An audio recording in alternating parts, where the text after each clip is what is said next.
Sanibonani Maswati Lamahle. We have returned with what is another one of the UN Bring Your Fire live dialogues here. You know that these are proudly brought to you by MTN Bushfire in collaboration with the UN right here in the Kingdom of Eswatini. It is a beautiful honor to be coming to your screens once again this year. Sibonge kibo bonke who are joining us live on YouTube and Eswatini TV, and most importantly, our social media pages. It is such an honor, as I've already said, Sia. We are bringing pertinent conversations to your screens, and most importantly, to our youth here in the Kingdom of Eswatini. Likamalami, I am Tabelo Dlamini, but better known as Belo Nkosi, and Gena Mutla Anghambi Ngedva, as always. Oh yeah, Bello. Thank you, ladies and gentlemen, for joining us here as we unpack all the pertinent socio and economical issues right here, brought to you by the MTN Bushfire in partnership with United Nations in Eswatini. My name is Siyabonga Dlamini, otherwise known as the Silent Writer. And Bello, as you have said it, today we are unpacking a topic that hits right in the heart of creativity, unity, and sustainability. And as you may have it, our theme is sustainability of arts and culture festivals, as well as digital connectivity. Picture this: the same way we have a group of farmers and courier systems that take products from the land all the way to marketplaces. That's exactly how we can also unpack and learn from value chains in this creative industry. Today's topic, ladies and gentlemen, speaks to creating synergies in the creative, cultural ecosystem for sustainable festivals and events. And as you may know, Sia, that these conversations definitely derive from the Sustainable Development Goals. And today's dialogue speaks to Sustainable Development Goals 4, 8, 9, 11, 12, and 17. Which are highlighting the powerful role that education, innovation, sustainable cities, partnerships, and creative industries can play in building a better world. Very, very pertinent topics and issues that you are touching right there. And ladies and gentlemen, this is not just a dialogue to pass time, but these are calls to action, inspiring young people to be the change they want to see. Speaking of today's pertinent issues, we have thought leaders and creative entrepreneurs to unpack what we have here today. And we have our amazing, flamboyant moderator, which is none other than Lwandle Similane. How are you doing, Lwandle? I'm very well, thank you. I'm so happy to be here. It's a pleasure. With young people. Yes. Thank you very much. It is such a great honor and privilege to welcome you to this important panel discussion, hosted under the banner, the 18th edition of MTN Bushfire, in collaboration, of course, with the UN family. Today's topic is creating synergies in the creative cultural ecosystem for sustainable festival and events. This speaks to the heart of UNESCO's mission, which is to ensure inclusive, resilient, and culturally rich societies. So today's session will explore how stakeholders across the different sectors can forge ways to work together to ensure sustainability and inclusivity when it comes to festivals and events in the Kingdom of Eswatini.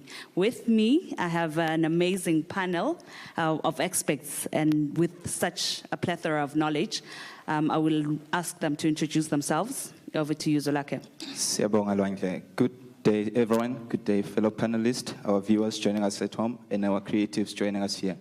My name is Eswatini Kamini. I'm from MTN Bushfire Festival. I work as a check officer there to ensure we roll out a safe and sustainable festival. Looking forward to the discussion. Thank you very much. Sanibonani nonke, ligama lami nginguNomathemba Ngwakaqaba. I am a legal practitioner specializing in IP, dispute resolution, as well as mergers and acquisitions. I am very, very excited to be part of this panel and part of this discussion, and I look forward to having an insightful morning with you all. Thank you. Good morning, everyone. My name is Ndumiso Dlamini. I'm a music practitioner.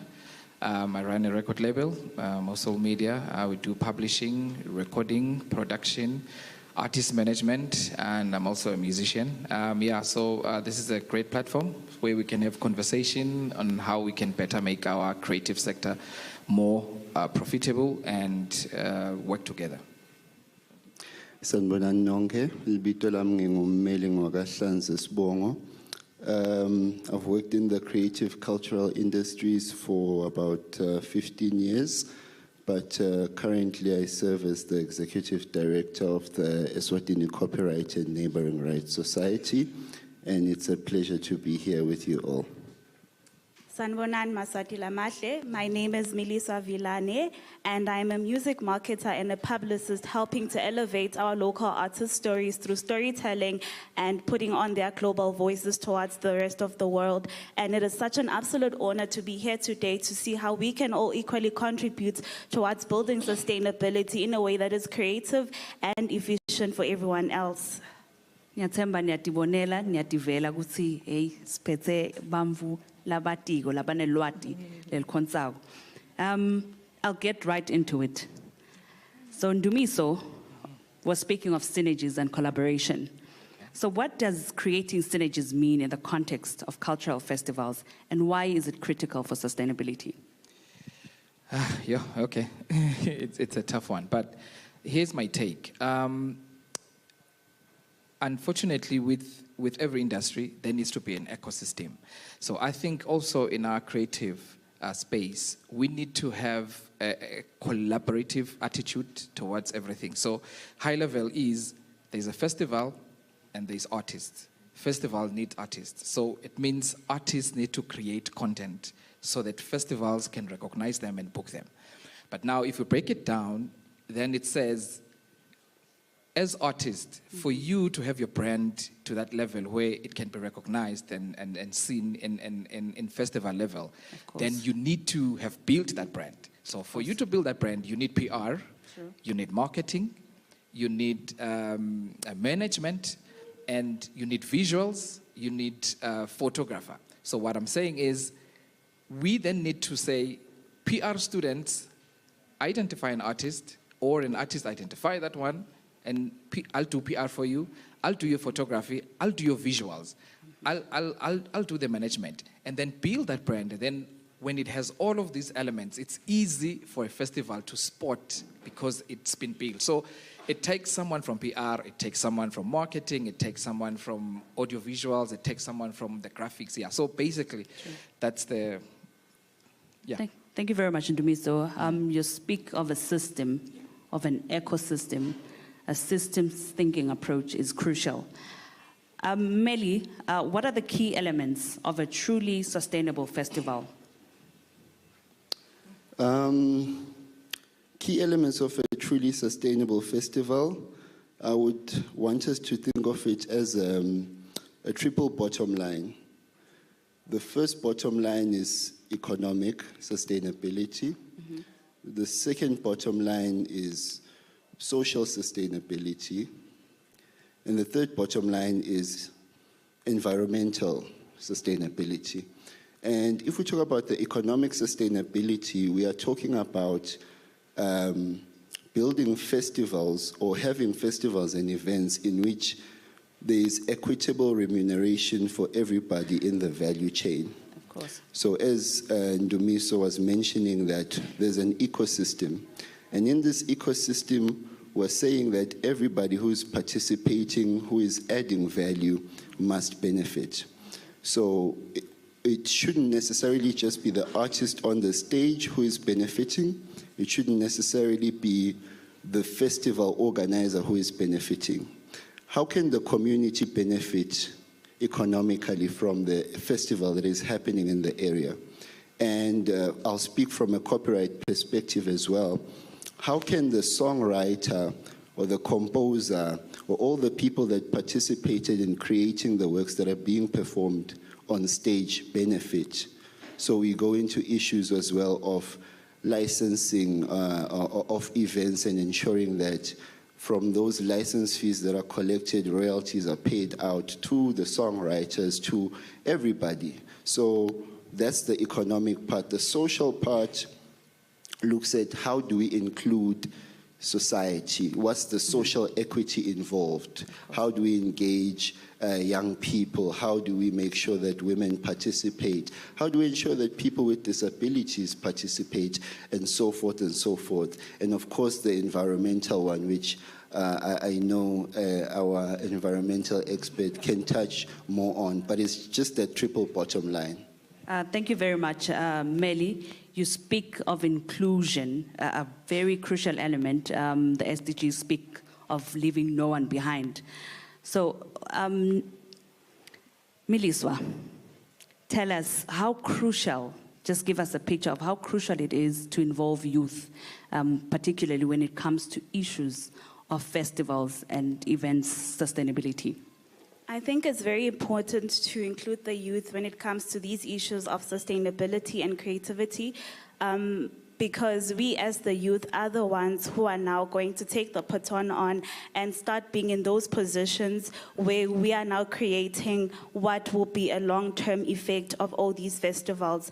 I think the key thing to note when involving the youth in these activities is that we now need to start looking as the youth as equal partners and not just maybe as just an artist or a performer or whatsoever. We need to start changing our mindset and look at the youth as equal partners that we collaborate with to make whatever that we are building towards actually work. Now, what do I mean maybe when I talk of that? We need to include more creative entrepreneurs, include the youth in marketing, include the youth in logistics, include the youth in PR, and all of these other elements, because we are also here to bring more insightful ideas, more active ideas, and at the same time, we are here to learn from old people like yourself that, okay, we see you have been doing this in this way. How are we then going to work together to create value into what we're doing?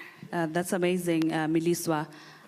We speak of capturing voices of the youth in everything that we do. We all know that Eswatini is such a young population, and you have raised such a crucial point. I mean, in terms of sustainability, Zwelakhe, tell us more environmentally, the impacts and how important it is to be cognizant of such. Thank you so much, Lanche. I'll just first start by highlighting that as MTN Bushfire, we've set ourselves a vision to be Africa's leading sustainable festival. So that's not just a vision which we put to paper or a marketing tool, but we intentionally take steps towards accomplishing such a vision. And putting together just a festival is not just about the 3 days where people gather and have fun and lay back and enjoy the local cuisines and all that. But there's a lot of processes that go into preparing for a festival that we need to make sure we are sustainable in our execution as a festival. So that speaks to reducing our carbon footprint, for instance. We have a lot of traveling that takes place from abroad to reach our festival venue. We've got a lot of production that takes place as well. So it's key for us as a festival that we are cognizant of the impacts that would otherwise be from our production processes, and we make sure that we work in a way that is sustainable. And it's also key. People normally associate festivals with just the 3 days of the fun, but festivals operate over and beyond just those 3-day window period, and we have impact which we put throughout the year as well. Thank you very much, Zwelakhe, for placing emphasis that it's not just that the 3 days or the 5 days or a weekend, but it's long-term, it's sustainability, it speaks to environmental issues. Nomathemba, tell us, how can festivals influence policy making around arts, culture, and sustainable development?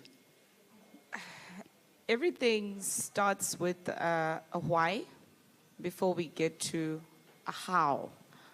True. Look, each and every venture that you go on needs to be governed by something, otherwise it's going to end up being a disaster. And with regards to festivals, in my view and in my opinion, the reason why festivals take place or are curated is mainly economic. But does it address the other ills that are there? And they're socio-economic. She spoke of the youth. That's an area that needs to be touched on. Melly spoke of artist rights and art rights and IP. That is an areas that also need to be touched. He spoke about sustainability, which is very broad in the sense that apart from environmental sustainability, we also just need to look at the actual sustainability of the festival. And for something to be sustainable, it needs to be governed by a policy. It needs to be governed by a framework. It needs to be governed by a regulation. Otherwise, it's not going to have the longevity that it has.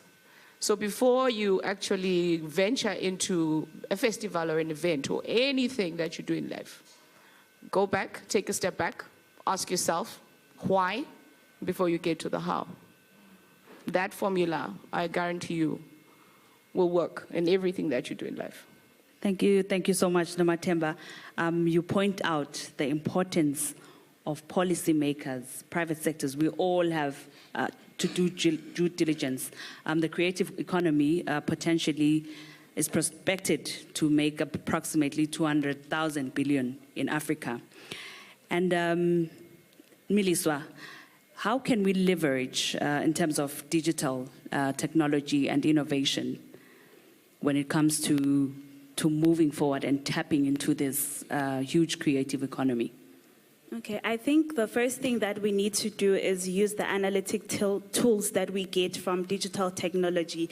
So if you're able to basically analyze the data that you have, connect with the audiences that you have, be aware of who you are in contact with across all the touch points that you have.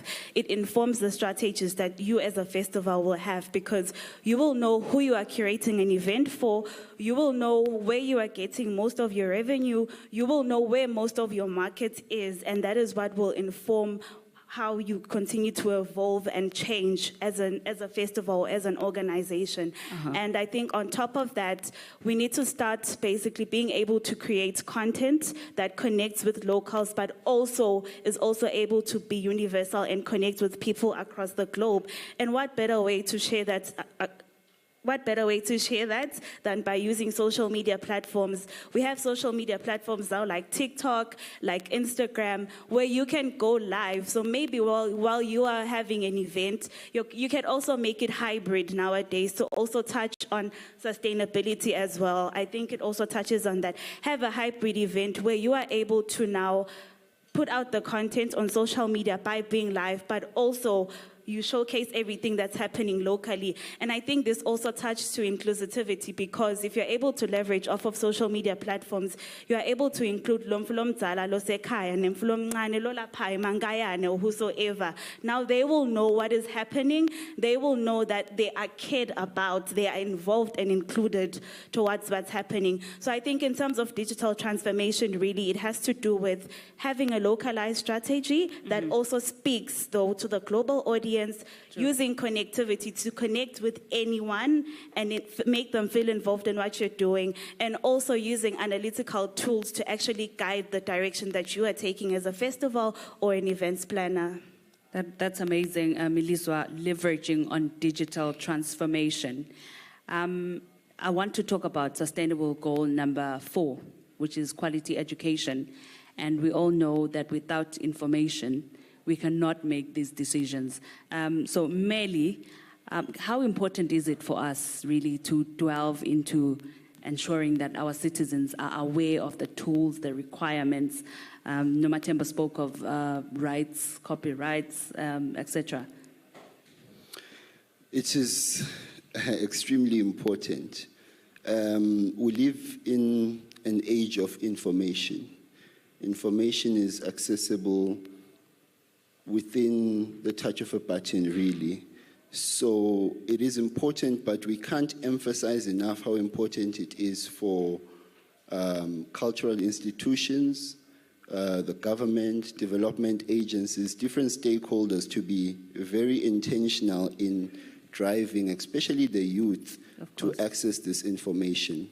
There's a lot of awareness that still needs to be built around a lot of policies that exist in the country that the youth might not be aware of. For example, we have an arts and culture policy. The youth should be aware of that because it speaks to the youth in the arts and culture sector. We have the Copyright and Neighboring Rights Act of 2018. All the young people in the creative sector should know about that because it speaks to your rights and how you can monetize your rights as a creator. And we also have the 2005 UNESCO Convention on the Protection and Promotion of cultural diversity, which is also equally as important. So as the youth, we really need to be more active about sourcing the information. I think the youth today is really privileged in terms of how accessible information is, and it's a matter of us being intentional about how we use our time and the little resources that we have to find out this information, because the reality is we are looking to the youth to help governments, to help all stakeholders be informed on the policy direction, you know. So it is a dangerous situation when you have a youth that doesn't have the right information, yet that is the youth that we're looking to drive That's the future. profound. True. True. That is very powerful. We do have the internet. We should use it to acquire new knowledge. You spoke of the 2005 Diversity on Cultural Expression, of which Eswatini is a signatory to. Speaking of which, Ndumiso, you are well-traveled, you have performed all over the world. How important and what is the role of international recognition? What does it play in enhancing the local creative industry? I think, obviously, you know, with like being international or being exposed internationally, the advantage is that it exposes you to certain practices and also learnings from first world countries, if I may put it like that. So I feel like if you've traveled or you've seen things, so you sort of know how things work. You know, you get to experience the firsthand of how this whole thing was initially made to work. You know what I'm saying? Of course. Yeah. Thank you very much, Dumiso. Zwelakhe, inclusive. We talk about inclusive development. We talk about leaving no one behind, accessibility. So in terms of festivals, how best, what kind of mechanisms can we use to ensure gender, persons with disabilities, etc.? Thank you so much, Lwanke. I think it's very key for us as festival organizers to be cognizant of the different people which we host as well. So one thing I'd like to just mention is, speaking of people with disabilities and all different sectors, it's key that the facilities that we provide as a festival are able to embrace those people. We've got suitable facilities for them to access and be part of the festival environment. But also, I just wanted to add something that's key in terms of including the youth in our festival programs. At MTN Bushfire, we've got the EU Bushfire Schools Festivals, where we try to engage the youth and introduce them to the language of the arts.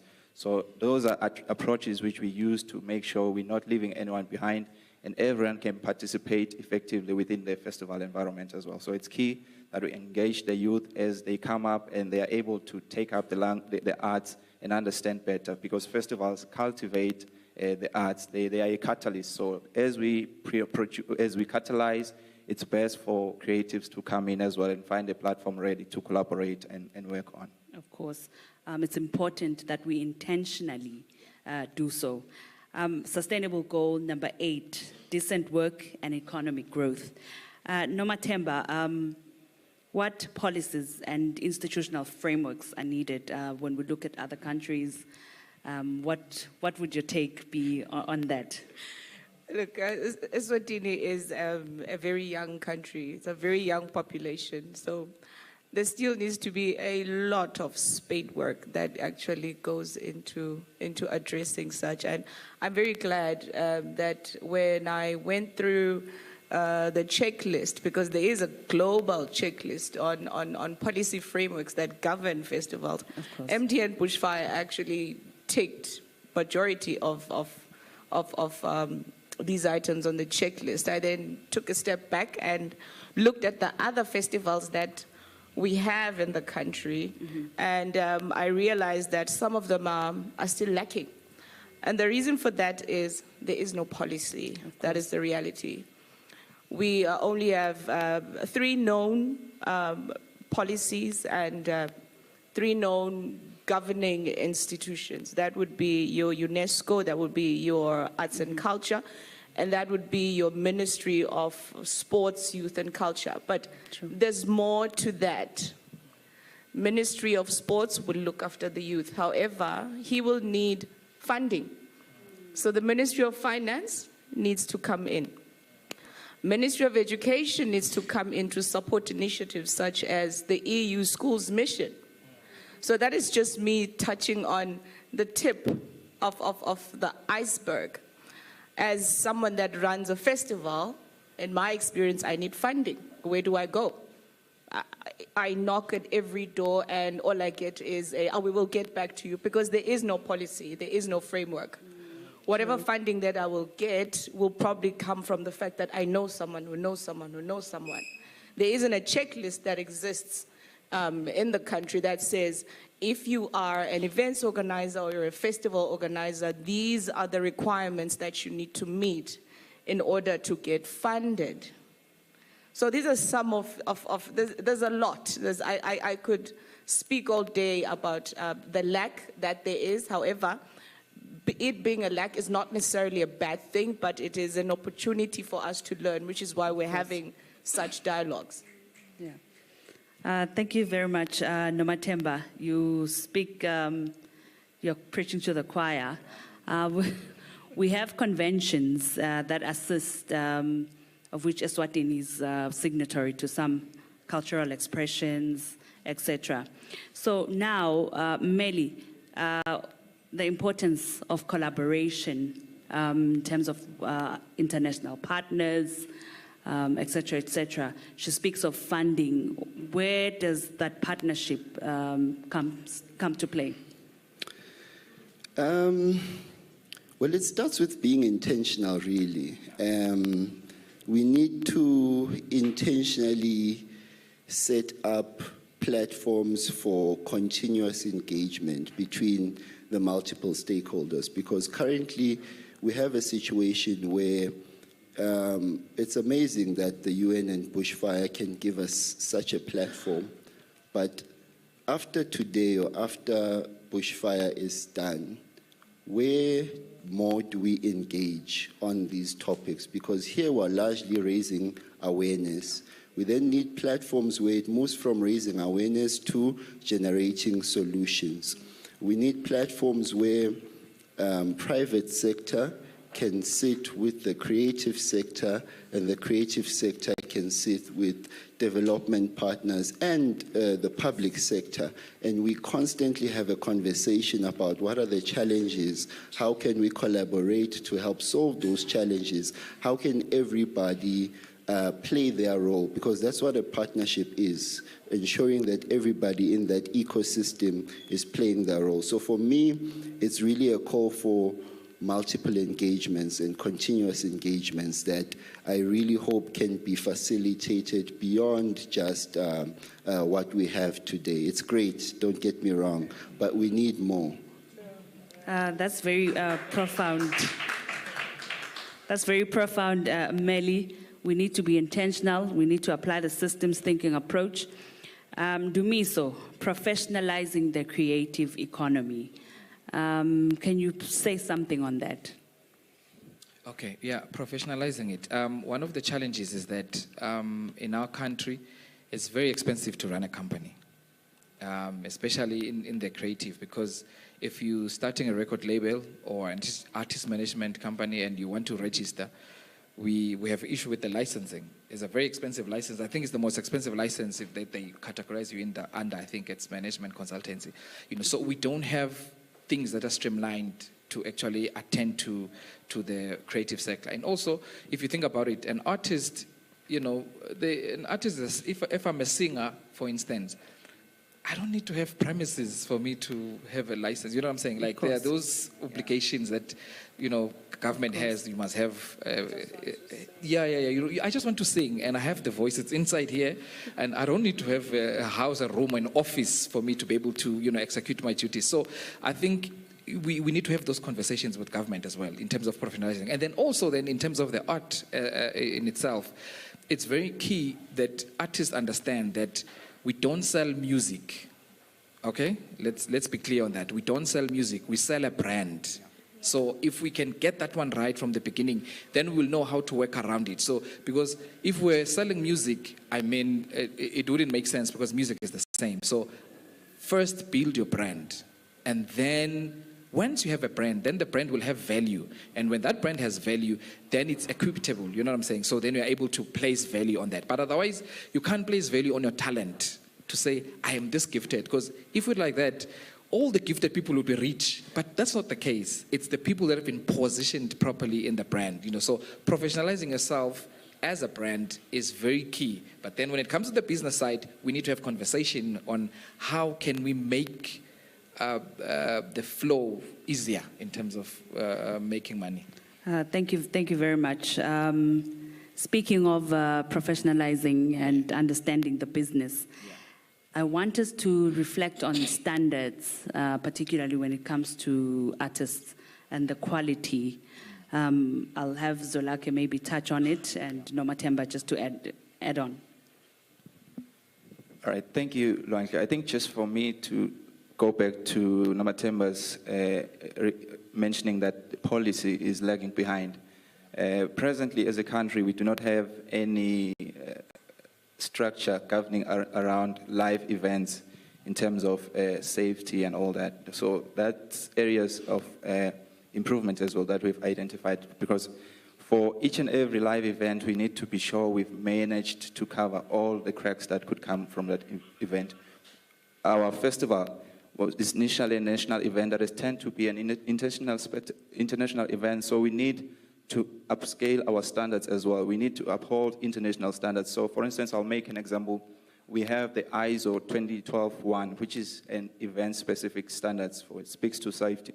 But presently, I can confidently say in the local context, we don't have any of that standard in place. So it's for us as a festival to start then lobbying in for the lawmakers to come in and assist us in catching up with the world standards as well.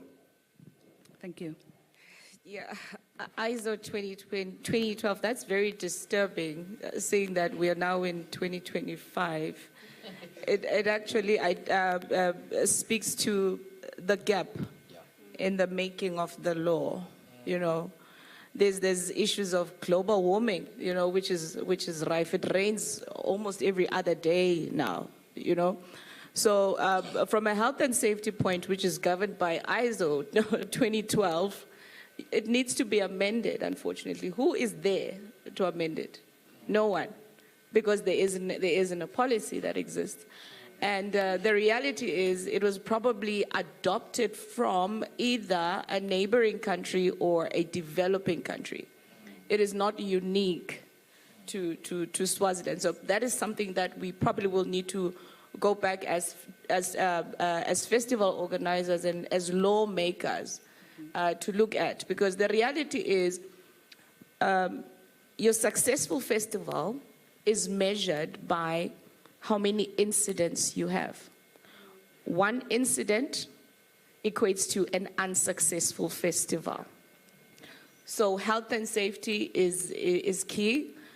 Perhaps you and I can have a conversation offline on how we can address this, because it is very, very alarming for the country. Now coming back to branding, what people don't understand is each and every one of us in this room is a brand. That's very true. You may not have monetized as yet. Some are lucky to have monetized, but you are a brand. And when you wake up every morning and you treat yourself like a brand, remember the how, the why, and the how that I spoke about. Why am I a brand? Or how do I want to become a better brand? Mm-hmm. You then structure a set of rules for yourself on a personal level. I'll say rules because I'm speaking on a personal level. But when I'm speaking of institutions as a brand, we look at the how and we look at the why. And then we also look at the end result, which is the end goal. We will never get to the end goal if there isn't any framework, if there isn't any policy. Just like on a personal level, you will have your how and your why, but if you don't answer those two questions, you will never become that brand that you aspire to be. Ngiyathemba insha iyeva. Namhla vele sikhuluma nayo nje kakhulu. So this one is for Miliswa and Meli. Are we doing enough? Are we using the digital tools enough to talk about what Zwelakhe and Nomathemba are mentioning just right now? What other interventions can we do to ensure that this information is out there? I'll start. We are not doing enough. I think where we are as a creative sector in comparison to the rest of the world is a serious indictment on what we haven't done. We are not doing enough in terms of making our youth ready to participate in the digital economy. There's many stakeholders involved in this conversation. It's firstly a question of, are we able to access the internet? Because if the information is on the internet, the youth must be able to access the internet. If selling products is through the internet, then the youth has to be able to access that. And then all the different government departments have to. It's great when we create policies and amend laws, but then we now have to teach the people that there's now this new law, this is how it's going to work, this is how it's going to help you. But over and above that, we then need to fund the implementation of the policies, because we're very good at creating policies as a country, but when it's time to now implement, we sometimes lack, and it's usually around a lack of funding. So we need to be able to fund that. But the long and short of it is, no, we're not doing enough, and we have to do better, really. We have to do better to disseminate information about copyright, about the 2005 convention, about so many other things that are meant to benefit the youth. I think just to add on to what Mr. Meli is saying here, I think we as the youth also have to have a willingness to learn, because even no matter how much information can be out there, if we do not have a willingness to learn, to want to know all these policies, to want to also be active participants within this, because the way you are able to make a contribution is if you also are knowledgeable.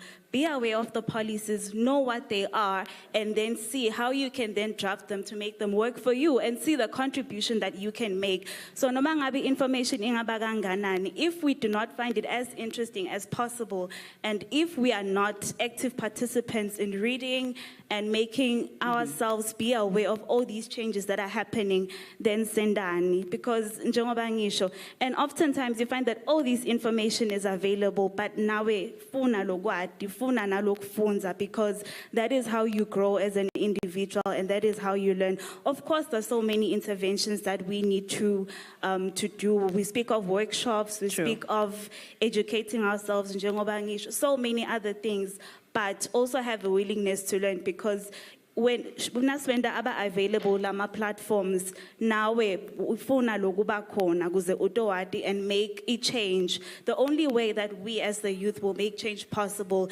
is if we are active and siya participator. Uteka yona impela Miliswa. No one has monopoly over knowledge and information. We must be intentional about finding it and make sure we leave our institutions and our country better. So at this point, I will open up some questions to the floor. Ngiyathemba insha ivile lokunye ngumlayeto kuyo stawaka umnofo lokhonsako. Ndawucela nje imibuto lemithathu dawuphakamisa tandla kutawuba khona lo tawukuwa kunike mic.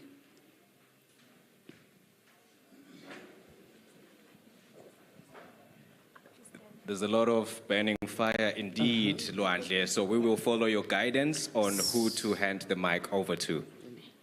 Thank you, Sia. Please go ahead. Sanibonani. Igama lami ngingithobile Makhoyana. Umbuto wami ngidawudirector ku malaga environmental sustainability.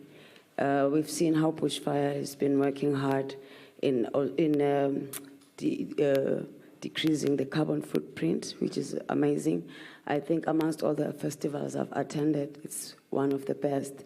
But my concern still is that, I don't know if it's a question or not, but I think there's more that needs to be done still in educating the people, the attendees to the festival.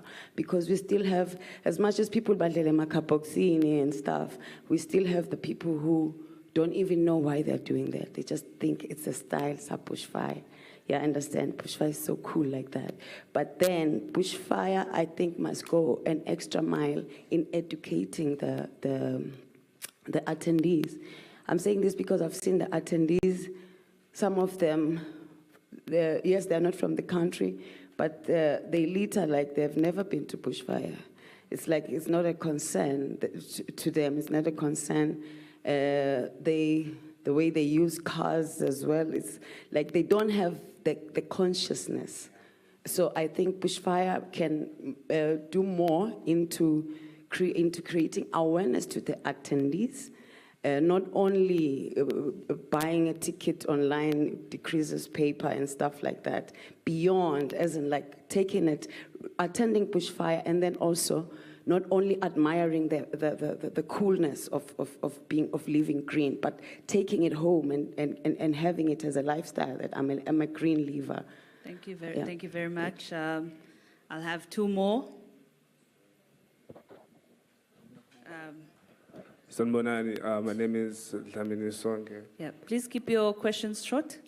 My question is directed to the bushfire team, but first, before I answer, can I ask a question? Is bushfire's plan to export artists locally to outside the world? Is it part of the bushfire plan? It is. Why is it that we only have 2 artists on the main stage?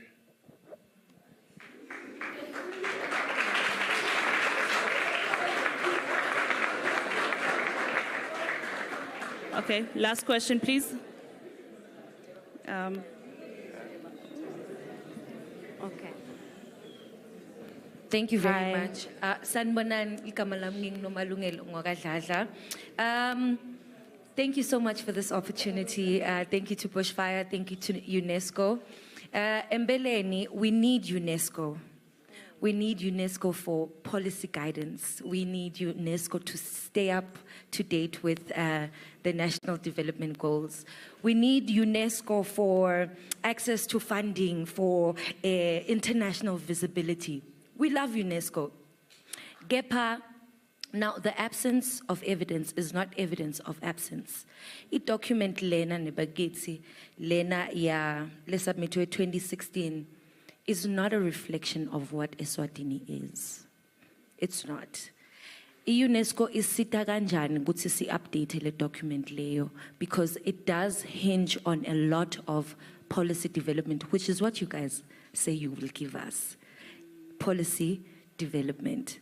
We need you, UNESCO, to help us in that regard, because that document is not a reflection of an arts industry that exists. And the arts industry that exists has numbers. That document has no numbers of us, the arts. And it wasn't a question, but now here's a question. Sibamvlabasha, kuningi lesikucelako, kepha asinato tindzawo tekuthi sicela kuphi, right? Kukhona kuthi la kulama documents lakhona kune culture, kuphindze kube ne arts. Si culture ne arts yintsini noma si arts, because lama policies labukiwe lama documents lawo abuke I culture, abuke I preservation and protection of culture, and they really speak very little to arts, dance, film production, and we need separate policies for that. Would UNESCO also feature in helping us develop policies for the arts to help us also access funding for artistic? Nje, siyabonga.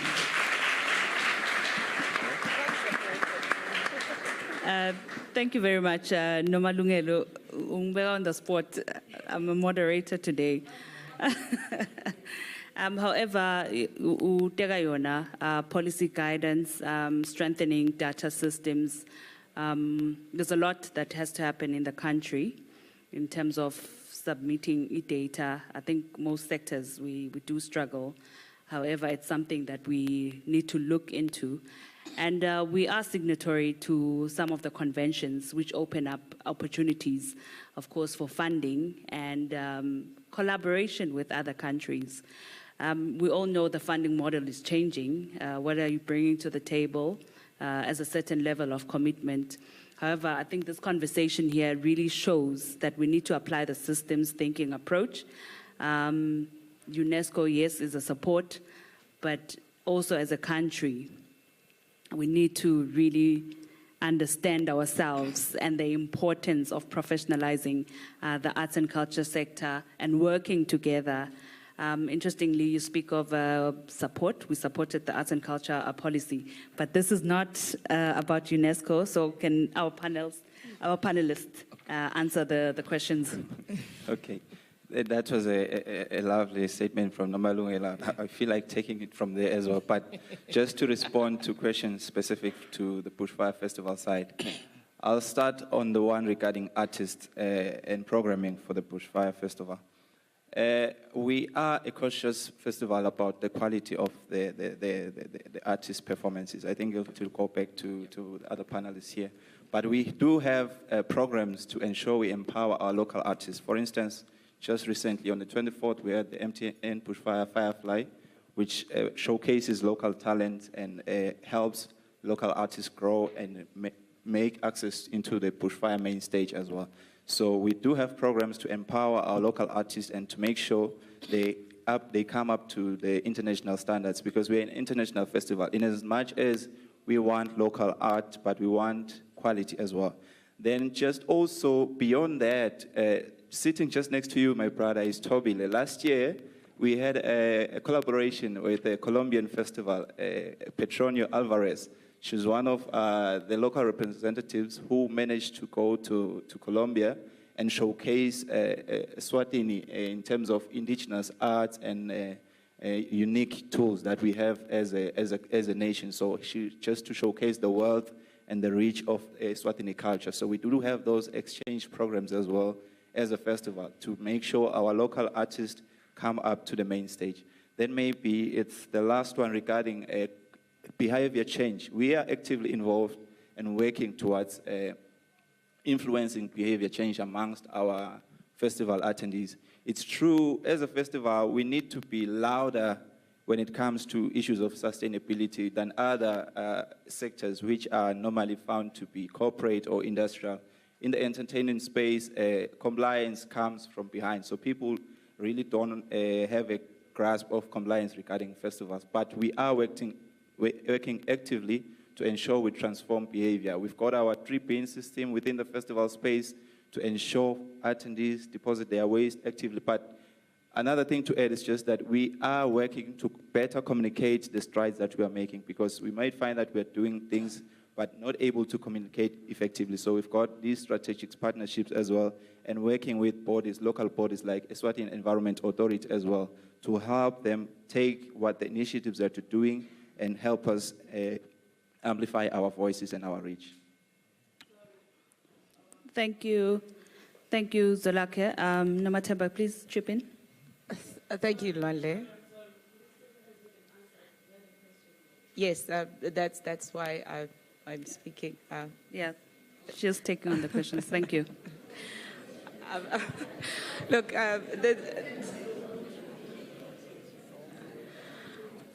I think, in all fairness, I think Zolake has answered it to his best abilities, and we must also bear in mind that Bushfire is a very big festival with many divisions. So posing such a question to him was somehow unfair. But I will bite the bullet and take it from the perspective of a festival organizer. Earlier on, we touched on professionalizing your brand. And I reminded you that you are a brand in as much as any other corporation is a brand. a couple of months ago, I attended a workshop or a convention that was hosted by Arts and Culture. And prior to that, we had hosted artist development workshops. And unfortunately, in the artist development workshop was a very, very exciting initiative. We had a very robust program of information sharing and networking. And we also had very, very good people in the space who would provide advice to artists and upcoming artists. 120 people RSVP'd in 2 hours. We had to close the platform. On the day, 30 people pitched. So that tells you that not everyone who is an artist wants to be an artist. Remember the how and the why. You are a brand. And if you're a brand, you have to put in the work. And in all fairness to Bushfire Festival, it is an international festival, and that stage can be very, very intimidating. You have to ask yourself, am I ready to be on that stage? You might deceive yourself and say that you are, but does your content say that you are ready to be on that stage? You don't have to sell gold, you don't have to sell platinum, but you need to produce the right quality. Are we producing the right quality that we want to sell to the world? Remember, you are an artist that is representing Swaziland. Let us go back and say, as a Swazi artist that is going to be on an international stage, am I representing Swaziland the correct way? Am I doing justice to Swaziland? I'm not saying that our artists are not. I'm just pointing out to you that one of the challenges that we face as festival organizers is that our artists want to sing, but they don't want to put in the work, which is why they end up not making it to that main stage. So when we leave today, if there's any artists in here, when you leave today, go back and ask yourself how and why. But start with the why before you get to the how. And if you constantly work on being intentional about getting better or becoming better as a brand, who knows, you'll find yourself not only on the Bushfire main stage, but on bigger main stages. At the end of the day, it is up to you. A funny thing is, in one of the workshops that I attended, a festival organizer said, you know what, guys, by the time you see the lineup, the poster, the lineup is done. And that is the reality of planning. Bushfire Festival ends on the 1st of June, 2025. I bet you're already planning 2026. That is how it works. You cannot come today and say, I want to perform at Bushfire tomorrow or next month. You have a year of preparation. And by preparation, you're not just singing in your bathroom. You are using all the tools that are readily available to you to sell yourself digitally. You're making sure that you are accessible. You're knocking on each and every door that you can knock at to make sure that you get to where you are, so that that lineup does not miss you in 2027. Thank you very much, Nomathemba. That's very profound, and just for us to look at ourselves as well. I will take 3 more questions.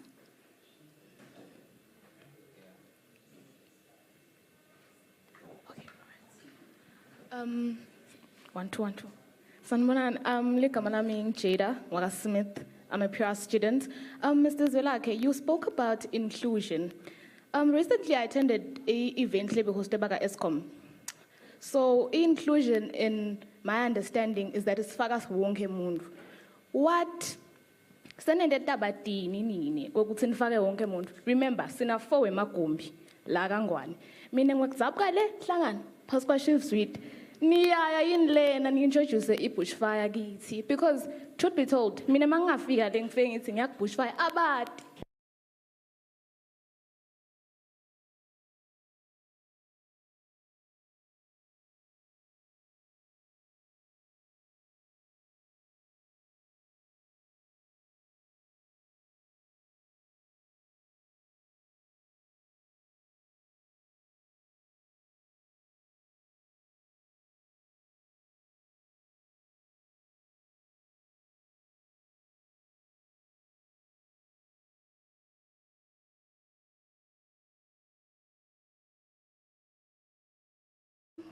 Good morning.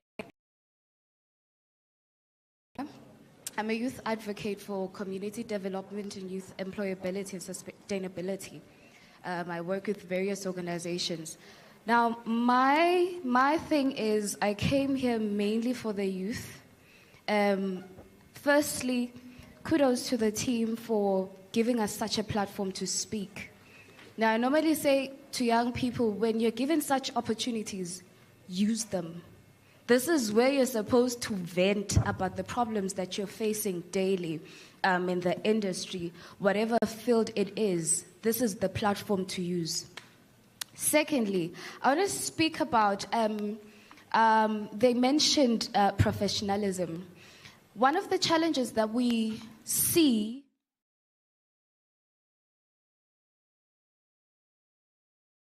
the fact that you guys, yes,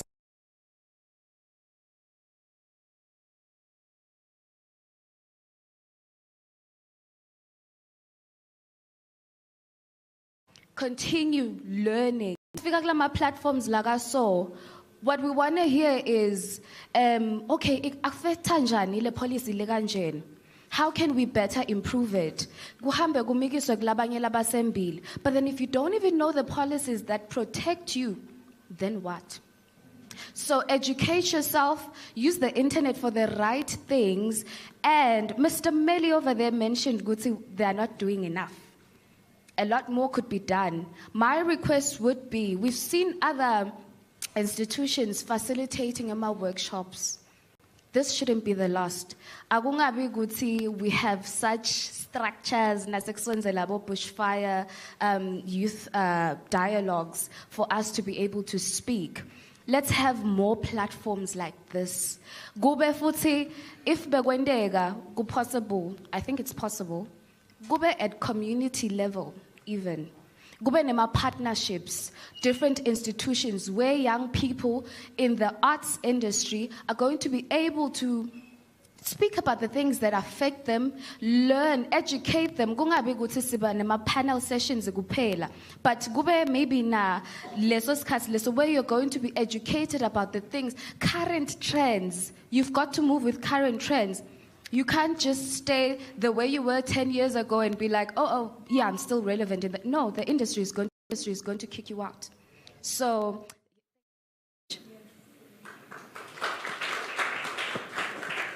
Sanbonani, my concern is in terms of safety. I think bushfire being expansive is to target a certain market of people, guaranteeing safety and everything. Deep in this year to avoid exchange tags in order, to access bushfire. Thank you.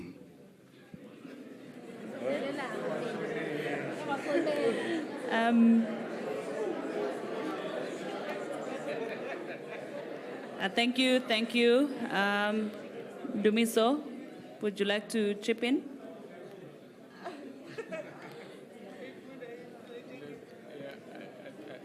I don't even know. Okay, but I think let's take another question in the meantime.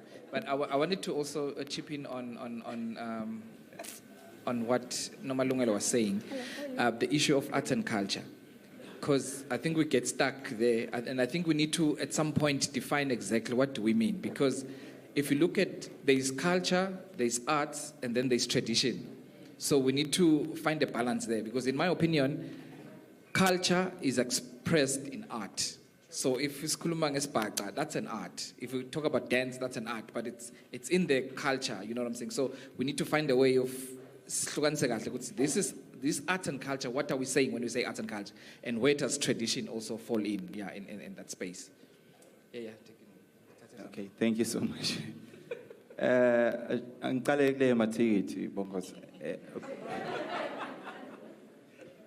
We communicate via our social media platforms and all other platforms that we use. And we always emphasize that people use those platforms. Don't get sidetracked by people who sell you bushfire tickets. We've got designated places online. We've got areas where you can find tickets online, physically, MTN outlets. So please buy tickets from those places. If tickets have run out, you've missed your shot. Try again next year. Otherwise, we advise against buying tickets. You know, even on our socials, when we put up a post, you see people underneath the next comment, someone is selling, bring your own camping and stuff. But we advise you guys, as the youth, to be cognizant of these youth, these chances that take opportunities from the internet. So please just use the platforms that we've advised for tickets to be obtained from.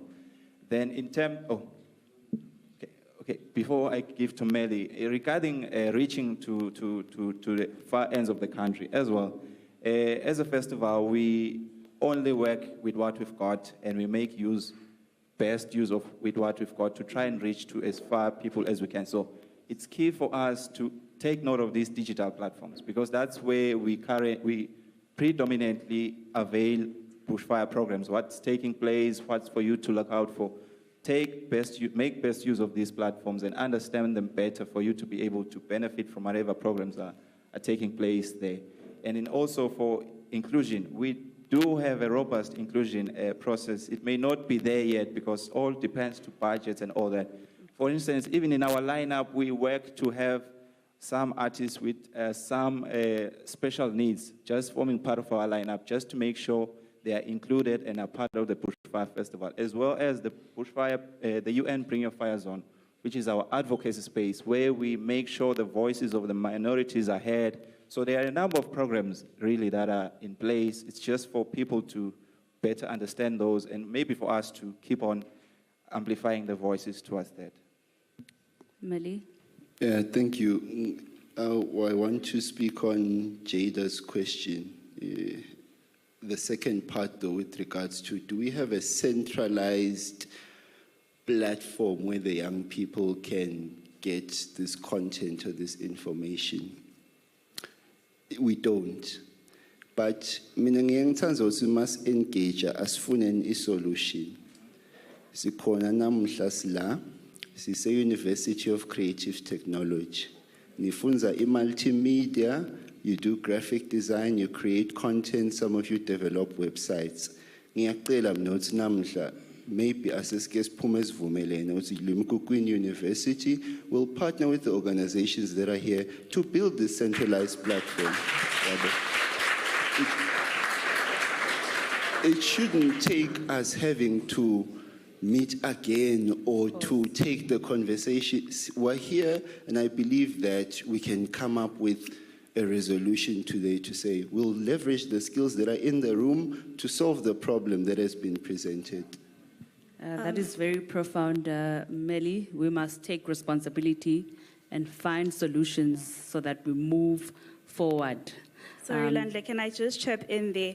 I think what Mr. Melly is speaking about is something that really we need to keep in mind. And it also just touches on what Mr. Dlamini here was saying, Weguti, we haven't really professionalized our industry. So even Lalim Kokwing, we do have students, labendabo PR, business management, others in music. So maybe Guzenati sibe part of logo creator industry. Why not have a PR students that then go in to be publicists, to be marketers, basebende ema artists, basebende nalamanye ema creatives and poets, so that instead of just sitting down and expecting ema solutions guti akelwetine, we are then now that are empowering ourselves to make a contribution. I think that's something else that we need to look at. And to also just answer your question about Emma platforms, like Mr. Melly said, vele akona lamanye, but ayaso shorter.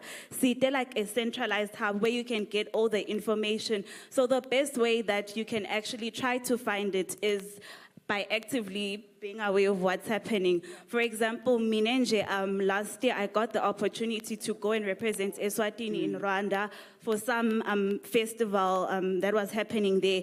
And the information leo angitfolanga just anyway, I got it from the MTN Bushfire page. So I want to just also say Bushfire uyazama put her onto these conferences, these workshops that are constantly happening, because there's also the Africa Music Conference that's going to be happening soon. And I hope most of the youth has actually applied for that, because yes, vele kude loku central corner, but just try to be aware of what's happening kuphi kanjani, and take a bet on yourself like I did.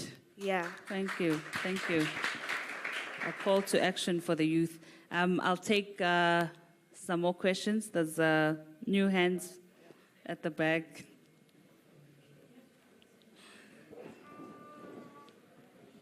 Okay. She'll go and then you'll be next. Good afternoon, everyone.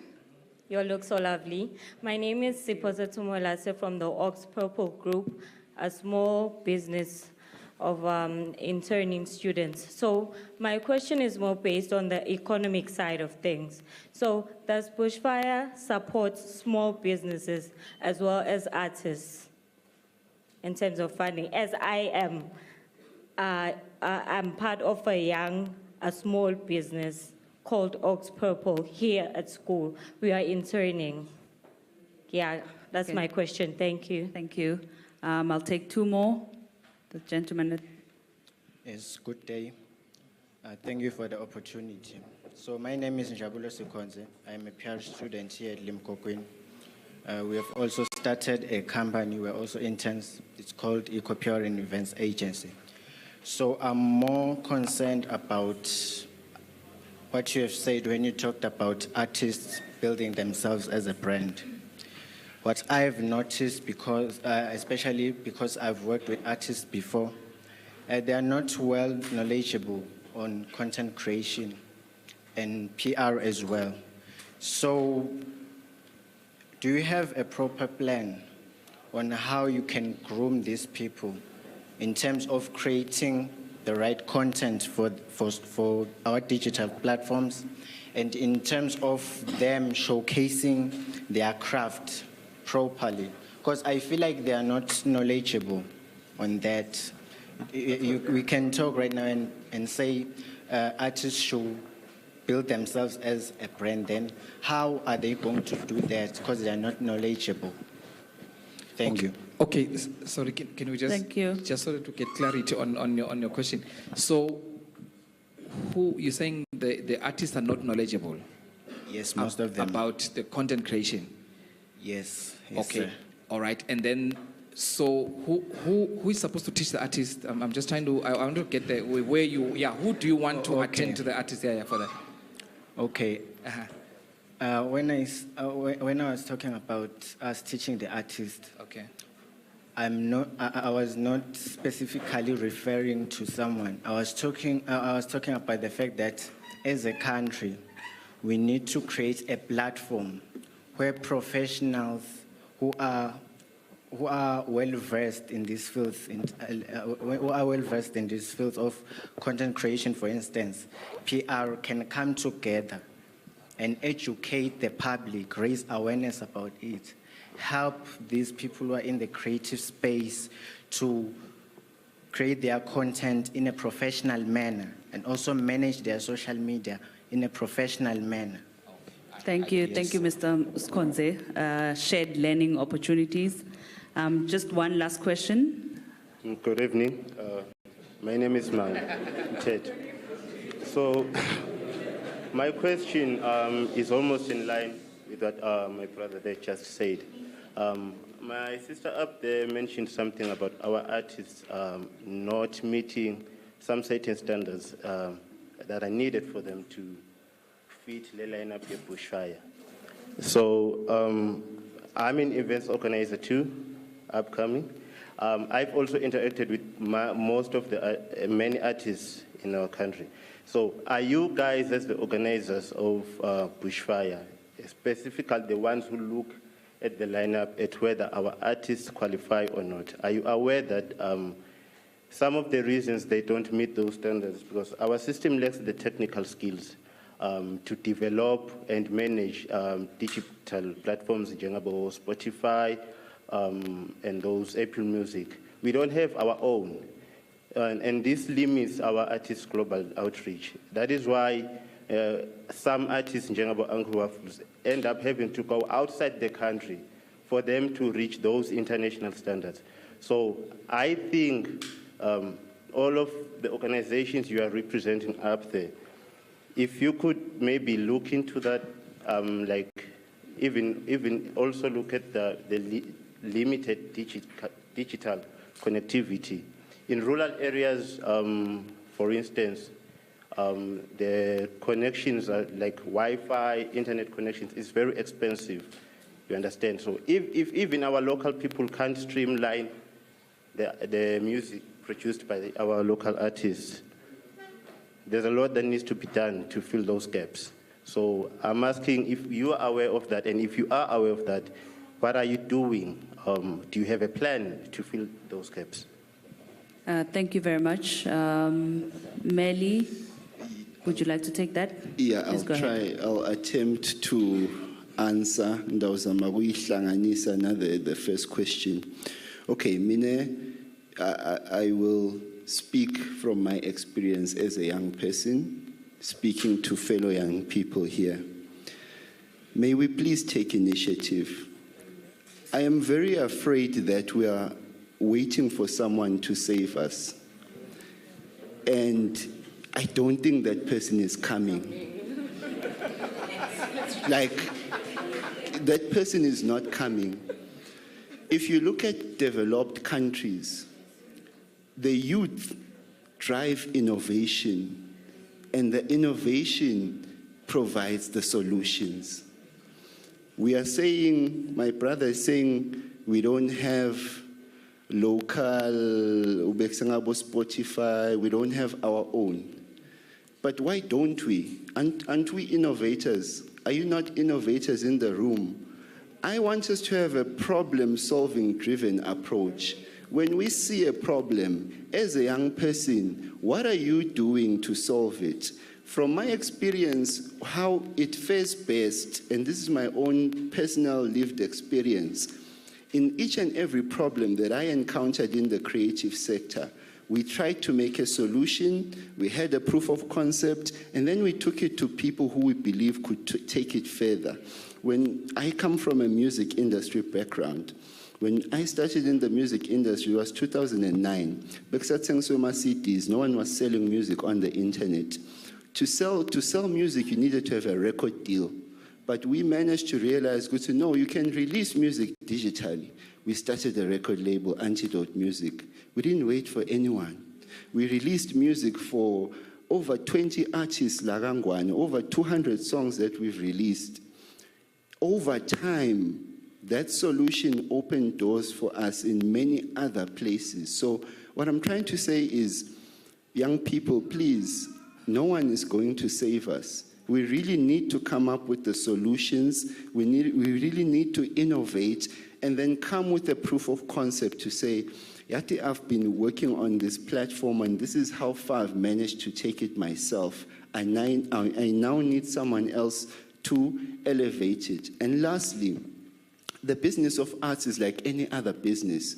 If you're going to go into the business of arts, it's your responsibility to understand the business. Of course. The person who's going to, for example, say, I want to go into the business of finance or banking, no one is going to teach them how to do it. Of course. They go and they research, how do banking systems work, how do financial systems work, what do I need, etc., etc., etc.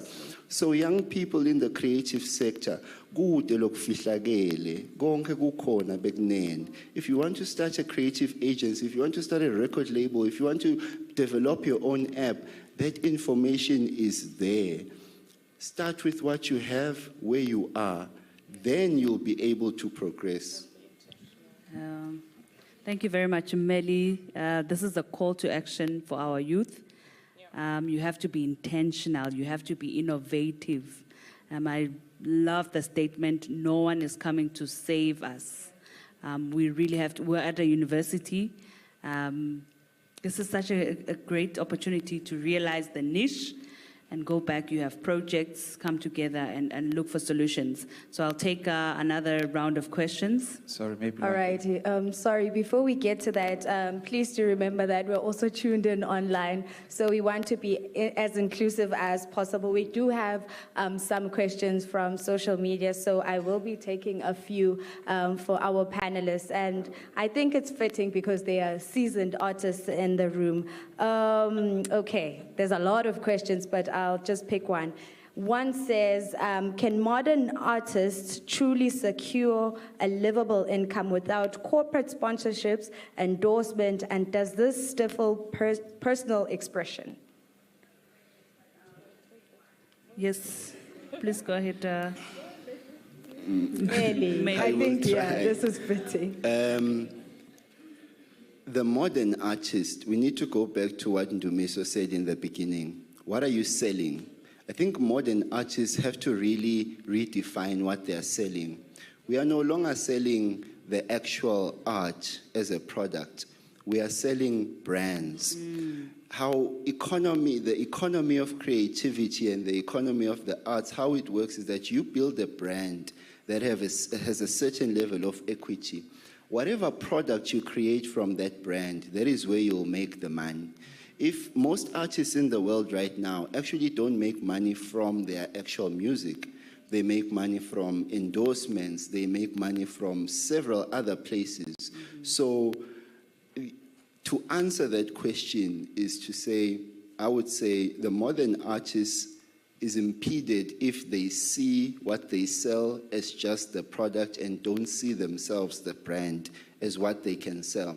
The other things that are mentioned, funding from corporates, etc., is needed really to supplement the income. But it won't happen if you're not building the brand. I think we'll be taking one last one from our online platforms. Putela Mieni says, has digitization relegated art to a side hustle where income supplementation with formal employment being necessary to meet monthly expenses? Namatemba, please. It's actually the other way around, eh? Really? Yeah. They say the revolution will be televised. I say the revolution will be digitized. There's a greater chance of you making money using the digital space than you relying on your salary. So to answer that question, just flip the script and digitize the revolution. Thank you very much. Digitize, digital skills, learn, and learn. I'll take new hands, please. There's a gentleman at the back.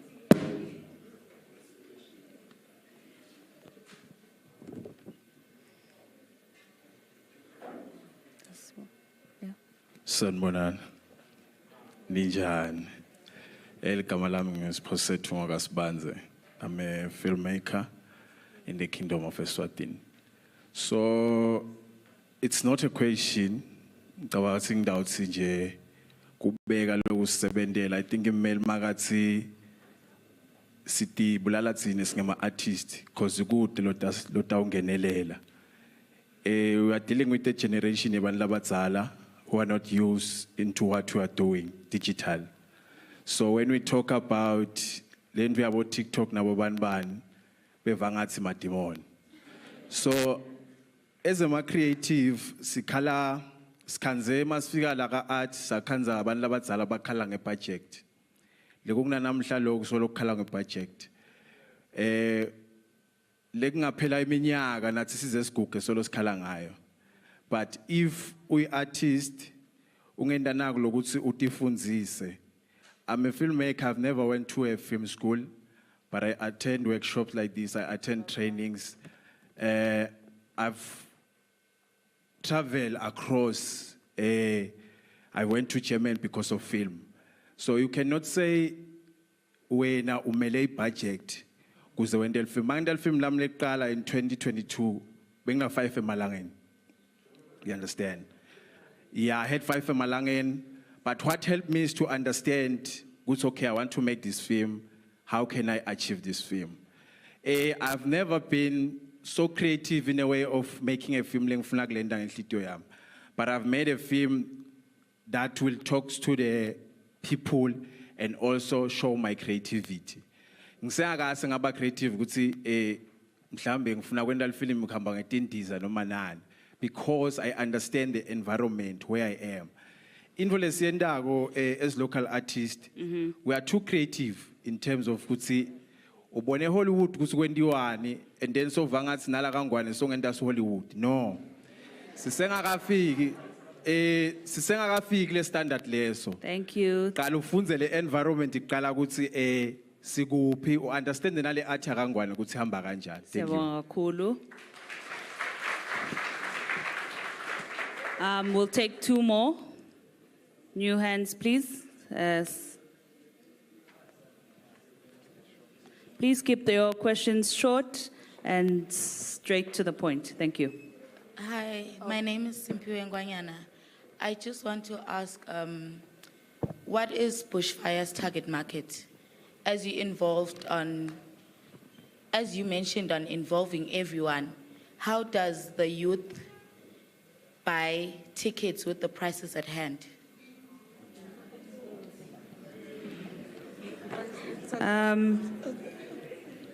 One more question. Can I just reiterate the thematic area, which is creating synergies in the creative cultural ecosystem for sustainable festival and events? Please go ahead. Thank you. Yeah, new hands. There's a gentleman. I'm here. Sorry, there's someone here. My name is Nokwanda Maisa, doing IT. And I want to ask about Bushfire and artists and all that. I'm not sure if my example is going to be relevant, but there's Jada. She does PR. She normally comes in my FYP on TikTok doing journalism stuff and all that. But she'll be doing something that someone is doing in Botswana and they have more views. And Yena she'll have like 200, but the content and the quality is at the base, you know. So in choosing your artist here in Swaziland, do you consider their base? Guti, do they have more views? Do they have more likes? And if so, do you consider the fact that we're actually in a landlocked country? Thank you very much. Dumiso, can you please?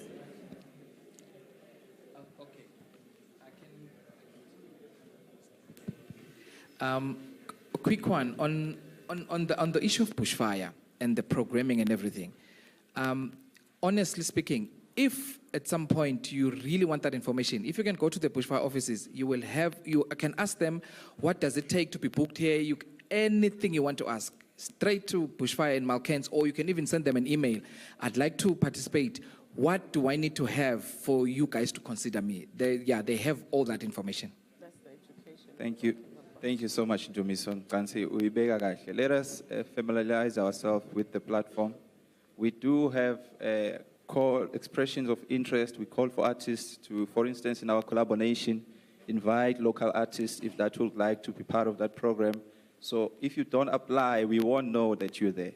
Please just indicate your interest in working with the festival, then we can be able to work together. Let's not push the blame. Then the other one I wanted to touch on was regarding Bushfire tickets and prices and who the target market is. The Bushfire target market is family-centric, so we target a family setting. So we want all members of the family to be part of the Bushfire experience. Hence, we provide discounted tickets for kids between 6 to 12 years. We provide free tickets for kids under 6 because we want the entire family to be part of the experience. And we've got different zones within the festival for all members of the family to enjoy. So it's the entire family. Thank you. That's go to the Bushfire offices, the platforms, and be intentional about getting information. I'm about to end the session. So I will give our panelists just a minute and a half, parting words. Thank you so much, Luanke, fellow panelists and the creatives in the house. As Bushfire Festival, we appreciate the opportunity, for instance, that UN and UNESCO is affording us as a festival. For instance, this year, we've been able to partake in a research alongside other festivals in the region. So it's creating the future, harnessing the power of the arts and the creative industry in Southern Africa for a sustainable development. So as a festival, we value these like-minded partnerships, and they help us best share practices with other festivals because we cannot claim to know it all. So we really, really want to just appreciate these opportunity that the UN affords us as a festival. Thank you. Nomathemba, parting words? Siyabonga kakhulu, and a big shout out to UNESCO, particularly UNESCO 2005, because the reason why we're having such conversations, it comes from UNESCO 2005. Lenga kusho to the crowd in the room and to everyone watching at home, Melly spoke about being intentional. Be intentional in everything that you do. And I'm also going to acknowledge that there's a lack of policy in the country when it comes to the creative space. But however, for policy to be formulated, there needs to be a voice. And for the voice to be heard, there needs to be a collective. You cannot leave this room and go to your house and think that we will pick up everything that you said and run with it. It does not work that way. You come together, you unify, and you create a dialogue that is going to prompt us lawmakers to make policies. It would be unfair for anyone to expect lawmakers to make policies based on their assumptions. Of course. There needs to be an understanding of what you need. And for us to know what you need, it comes from consistent, clear communication. Not just a workshop here or a workshop there. That is not going to be your solution. Young people, you are creative. You are strong as one. And the movement of the world is actually prompting us to listen to you. And with digitization, there is no excuse for you not to say anything because you have a voice. Use that platform to better yourself. Thank you. Use that platform to reach out to us. And guess what? Who knows, we might just help you. It doesn't end here today, it actually starts today. Thank you, Nomathemba. Dumiso? All right. A minute and a half? Yeah, minute and a half. I think, honestly, kudos to the guys that started companies. I think I saw people that started PR companies. And all I can say is, today we were speaking about synergy. And I'm saying, can our PR students or these PR companies formed here, can you approach artists that would like to do PR for and bring the education for them? And also those marketing, please avail yourself and help collaborate. People with the visuals, also collaborate with those guys so that we're able to put something together that will be lasting. So I think my take home is, let us remember that all this is about synergy. Let's all play a role in creating one thing that can be presentable. Thank you, Dumiso. Melly? I just want to underscore two things, kakulu, for the youth, and not just here, but even the viewers. A collaboration and unity, eh? We're not united as young people. We really aren't. And it's very telling for me if in the room I'm going to hear someone saying, I'm doing this, I'm doing that, I'm doing that, but why aren't you coming together to do it collectively? Because young people need to collaborate so that their voice is amplified, right? Thank so can you. we just collaborate and be unified? Yeah, Meliswa? Parting words? Firstly, I just want to thank UNESCO and United Nations and MTN Bushfire for this opportunity to be here. I think for me, what I'd like to say to us as the youth is that we need to see the bigger picture. Don't just want a slice of the pie, but want the whole pie. And for us to get to getting the whole pie, we need to work together. Because peanuts, we're not going to achieve what we want to achieve at the end of the day.